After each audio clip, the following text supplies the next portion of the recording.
আসসালামু আলাইকুম, জুমা মোবারক সবাইকে। আমার হাসব্যান্ড ৬টা নফল রোজা রেখেছিল।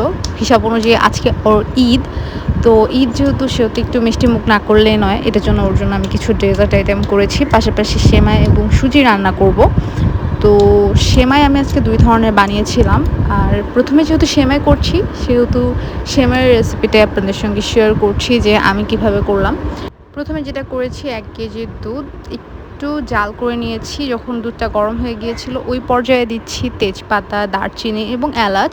এই ৩টা উপকরণই দুধের ফ্লেভার বাড়ায়। দেখবেন আপনি নর্মাল দুধ দিয়ে সেমাই রান্না করবেন একরকম টেস্ট পাবেন, বাট এই ৩টা উপকরণ যখন অ্যাড করবেন সেমাইয়ের টেস্ট শত গুণ বেড়ে যাবে। এবারে অনবরত নাড়াচাড়া করে দুধটাকে একটু কমিয়ে আনতে হবে, জাল দিয়ে ঘন করে নিতে হবে। দেখতে পাচ্ছেন দুধটা অনেকটাই কমে এসছে। তো এই পর্যায়ে আমি অ্যাড করে দিব প্রাণের বাটার। যে কোনো ব্র্যান্ডের বাটার ইউজ করতে পারবেন। আমি আজকে প্রাণেরটা ইউজ করছি। আমি 2 টিস্পুনের মতন বাটার অ্যাড করে এটাকে অনবরত নেড়ে চেড়ে নেব। বাটার অ্যাড করলে দুধের ফ্লেভারটাও বেড়ে যাবে আর সেমাইটাও খেতে অনেক বেশি মজা লাগবে। এবার সেমাইটাকে প্রসেস করে নিচ্ছি। তো আমি যেহেতু প্রথমেই বানাচ্ছি লাচ্ছা সেমাই, তো একটু বাটারে লাচ্ছা সেমাইটাকে ভেজে নিলে ভালো ফ্লেভার পাওয়া যায় বলে আমি এই প্রসেসটা ফলো করছি। আপনারা চাইলে একদম ডিরেক্ট দুধে ভিজিয়ে নিতে পারেন। তবে সেমাইয়ের ফ্লেভারটা যদি বাড়াতে চান তবে এই প্রসেসটা ফলো করে দেখতে পারেন। এভাবে বানালে খুবই মজা হয়।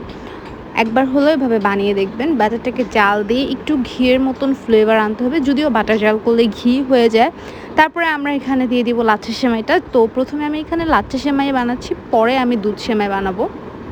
প্রায় 2 থেকে 3 মিনিট মতন নেড়ে চেড়ে সেমাইটাকে ভেজে নিন। আর সেমাইটা যতক্ষণ ভাজবেন ততক্ষণ পর্যন্ত চুলার ফ্লেমটা রাখবেন একদম মিডিয়াম টু লো।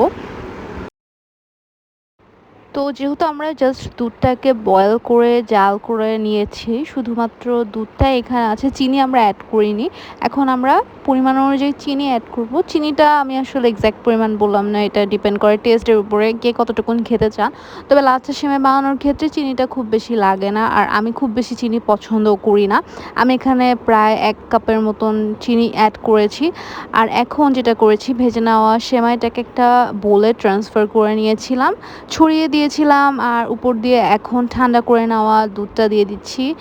আমি চিনিটা দিয়ে দুধটাকে কিছুক্ষণ জাল করে নিয়েছিলাম। চিনিটা মেল্ট হয়ে গিয়েছিল, দুধটাও একটু জাল হয়েছিল। তারপর দুধটাকে ঠান্ডা করে সেমাইয়ে দিয়ে দিচ্ছি দুধটা।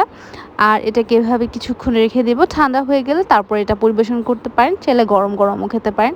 তবে এটা ঠান্ডায় কিন্তু বেশি মজা লাগবে।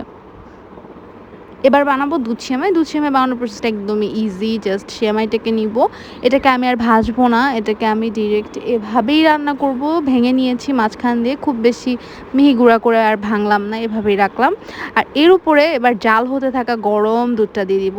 লাচ্ছা সেমাইয়ের ক্ষেত্রে ঠান্ডা দুধ ব্যবহার করবেন, বাট এই যে দুধ সেমাইটা এটা বানানোর সময় চেষ্টা করবেন একটু জাল করে নেওয়া দুধ অ্যাড করতে, কারণ এই সেমাইটা কিন্তু দুধ সোক করতে অনেক বেশি টাইম নেবে। আর পুরোটা দুধই আমি এখানে অ্যাড করে দিলাম, কারণ পুরোটা দুধই এখানে দরকার পড়বে। যেহেতু এই সেমাইয়ের নাম দুধ সেমাই, সো এটা একটু দুধের পরিমাণটা বেশি থাকে, সেমাইয়ের পরিমাণটা একটু মিনিমাল থাকে।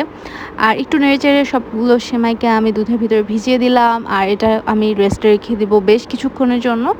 ঠান্ডা হয়ে গেলে তারপরে এই প্রত্যেকটা জিনিস খেতে খুব বেশি মজা লাগবে। তো এই হলো ঠান্ডা হওয়ার পরে আমাদের দুধ সেমাইয়ের টেক্সচার, অ্যান্ড ঠান্ডা হওয়ার পরে লাচ্ছা সেমাইটা অনেকটা দুধ সোক করে নিয়েছে। দেখতে পাচ্ছেন দুধ সেমাইটা একটু কালার চেঞ্জ করেছে, একটু তার পার্সোনাল রং ধারণ করেছে। আর লাচ্ছা সেমাইটা তার নিজের কালার রয়েছে। আর দুইটাই খেতে খুব বেশি মজা লাগবে।